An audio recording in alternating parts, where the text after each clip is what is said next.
Hello, my name is Michael Andrews, and this is a video for my Eastern University class, TESOL Methods with Field Experience 512. This is a breakdown of my language arts lesson plan titled Pikes Peak. This lesson plan is geared towards English language learners, grades 3 and 4, in a homogeneous classroom. The goal is to primarily develop skills needed to figure out the meanings of unknown words when they come across them while reading. Our objectives are to be able to use contextual clues to translate new words, expand current vocabulary, and also further develop pronunciation accuracy, rate of reading, and word expression. The outcome: students will be able to apply grade-level phonics and word analysis skills in decoding words. The idea for Pikes Peak spawned from a classroom game I picked up when doing my observational hours. The game is called Swat the Fly, and it evaluates students' understanding of new vocabulary. I latched onto it because I noticed how much fun the students were having, decided to build a lesson plan around that. But doing more than just teaching the meaning of the words, other aspects such as I want to increase the vocabulary depth. I also want to work on associations, how the new words relate to other words, and also context clues. Ultimately, the ability to analyze and use context clues is a skill that English language learners can use in real-world situations, and that directly relates to my preferred approach, the communicative learning teaching. Pikes Peak lesson plan, it scaffolds students through a variety of activities that touch on repetition, engagement, and interaction. It uses a multitude of mediums to cater to visual, auditory, and kinesthetic learners. The beauty of this lesson plan is how it interweaves both intentional learning and incidental learning. So we start off by, as always, engage the student, get them interested, grab their attention with something that they would enjoy, that interests them, sneak the learning in, as I like to say. I have a motivational speaker that I've used in the past. He's a mountain climber, so I throw up a picture of him on the side of a mountain, and now I've got them focused. And then we just open up a grand discussion of mountains, and then I just start sprinkling in, incidental words that might come across or come up in the lesson that we are doing now. New vocabulary words that they might have to learn. From there, I jump into these are your goals, these are your objectives, and these are your outcomes. Then we start on an independent reading activity. I give them a passage entitled Pikes Peak. They will read it to themselves, and then we will chorally read together. This will help develop fluency. From there, we jump into a guided reading session, reading the same passage again, but yet stopping to break everything down, explain context clues. Hey, here's an unknown word. How do we figure out what this word means using its neighboring words?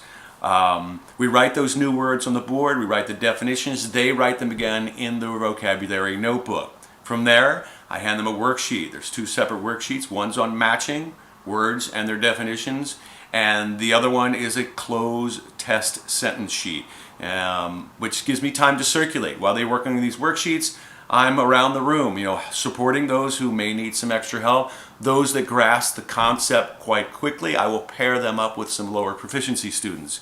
And lastly, we assess what they've learned by writing sentences, using the new words and context clues. And then we end by playing a game that I like to call Swat the Fly.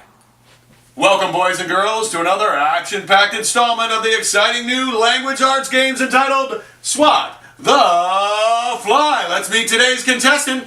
Hailing from the room right where we're standing, she sleeps right there. She likes jujitsu, and she likes to make sure there's sweets in every single meal. My daughter, Tallulah Jean Andrews. Contestant number 2, coming all the way from Texas. She likes to dance and eat everything in our refrigerator. Her next door neighbor and best friend, Lux.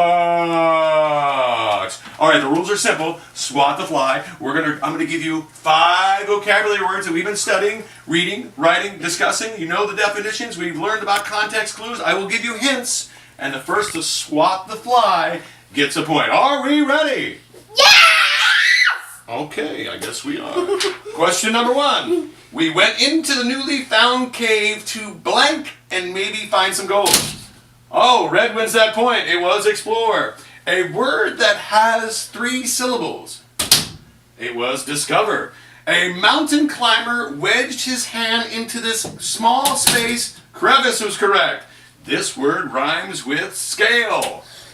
Oh, there's another point for Tallulah Jean. Means to find for the very first time. Discover.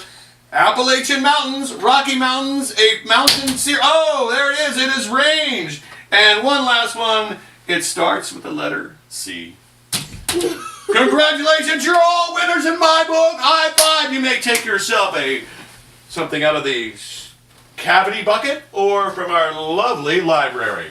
Thank you for playing. Next week, tune in for more Swat the Fly. After the interactive game, I remind the students about the forthcoming motivational guest speaker and that he will be telling us all about the time that he climbed to the top of El Capitan. And I put up a picture of the mountain itself, El Capitan. And I finalized by writing on the chalkboard. Once he climbed all the way to the summit, and the only place left to go was down. And then I asked the class, what does summit mean? I thoroughly enjoyed the Pikes Peak lesson plan because it really uses so many tools to set the students up for success. Discussion, reading, writing, one-to-one time, opportunities for expanded work, repetition, engagement, interaction. In the end, the Pikes Peak lesson outcome clearly explains 5 new vocabulary words, their definitions, and gives the students the skills necessary to decode and understand new words while they read. Thank you for your time.